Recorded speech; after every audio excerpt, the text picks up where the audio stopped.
Woodson, tonight's Harris Teeter Player of the Game. Harris Teeter, if you aren't an eVic shopper already, sign up online at harristeeter.com. Harris Teeter, where Niner fans shop for groceries. We're here joined alongside by Epiphany Woodson. Tonight's stat line for her off the bench, 5 of 8 from the field. 14 points, 1 rebound, a pair of assists, a pair of turnovers in 19 minutes. And Pip, let me just say this, a tough first half for this team.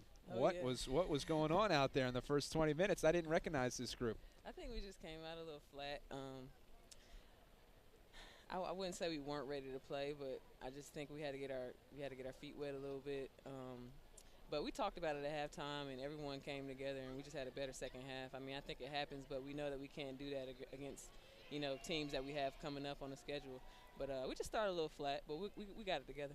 Battling that zone defense, what's it like for you? Because teams are going to start to zone us every game now. We obliterated them against UMass. They went zone, and we just shot right around it. Tonight, we had a little bit more difficulty there in the first half, like you said. So what's the mindset going against the zone defense? We just got to get better at going against the zone. I think Coach is stressing that in practice. We've been working more against the zone in practice. Teams know that we do real well against man, so they try to zone us and slow us down and make us think more, make us make better choices, things like that. But we'll get better against the zone. As long as our shots are falling, and when they're not, we got to rebound better. But we'll get better against the zone. Coach knows that. Yeah, tonight in the second half, 5 of 12 from behind the arc, 42% in the second half. So the final 20 minutes much more indicative of how we're used to playing. And we've won 7 of our last 8. 2 games prior have been blowout wins. This one a convincing win, a runaway.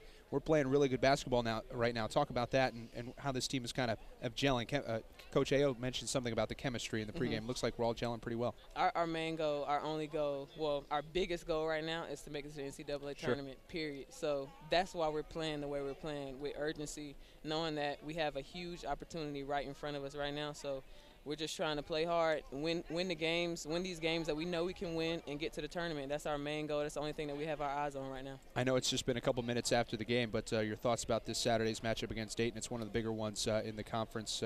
What you're looking forward to here in Halton? We got to come out with energy. I mean, from just seeing Dayton on film and hearing about them, because, of course, I haven't played against them yet, but they're a high-energy team, so we need to match their energy, if not have more energy. We got a home court advantage, which is a good thing. So we just got to come out ready to play. We can't come out how we came out tonight at all. We'll give the game away if we do that. So we're taking it one game at a time. We're going to come out. We're expecting to beat Dayton. We're going to do everything we need to do to beat them and continue this journey to the NCAA tournament. 71-55, the final. Pip had 14, a team high. Congratulations, Pip. Thank you. Tonight's AJ. Harris Teeter Player of the Game. Coach Aston will join us here in just a second. Pip will move over, and Coach Aston will come on for us here on your Bud Light post-game show.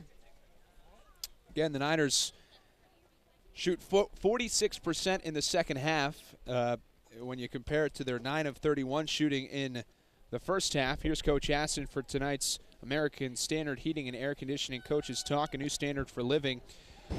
Put those glasses on. Well, they're broken, look. But I can't see anything, so yeah, I'm going to have to go with it. You'll have to go with it. Yeah, I am. Well, we won't really talk about the first half. No. That was 20 minutes of basketball that I think we're going to forget very quickly.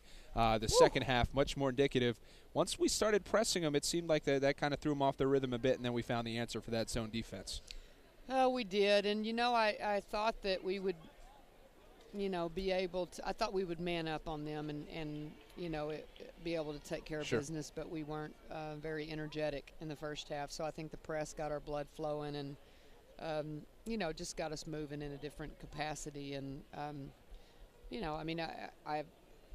I thought our older players were, they responded really well in the second half. And I personally thought Jen Haley was terrific. I was going to mention her real quick. Another she double-double. Was absolutely terrific. And I don't just mean numbers. Coaches can just sometimes tell by looks in kids' eyes. And she just responded tremendously. I mean, she never got rattled, and she was the one to me that made some hustle plays that kind of got us going in the first half at the end of it. Gabby Tyler as well, 6 offensive rebounds. She had 8 total, 9 points, almost a double-double for her. She's, again, the Atlantic 10 Rookie of the Week and showing why. Gabby with a good, solid performance. And then in the second half, Kendria scores 8 points on a couple threes, showing her senior leadership. I don't want to say what was asked about at halftime, but it was good to see that turnaround. From our upperclassmen, they were able to kind of rein in this game, a 6-point deficit at half, and run away with it at the end. It was another convincing victory over another Atlantic 10 opponent. Yeah, I kind of smelled this coming, the last couple of days in practice, and you try to avoid lulls, and sometimes you just can't avoid them, and I didn't want to. It's not that time of the year where you line them up and run them and do all kinds of things to try to motivate. I mean, if they're not motivated, I can't help them. Sure. And that's what I told them at half. Yeah. It's just one of those things where this was a difficult game in the middle of some of our other games. I think they know Saturday is a meaningful game, but they're all meaningful. Yeah. Well, you lose this one, Saturday doesn't mean anything. Sure.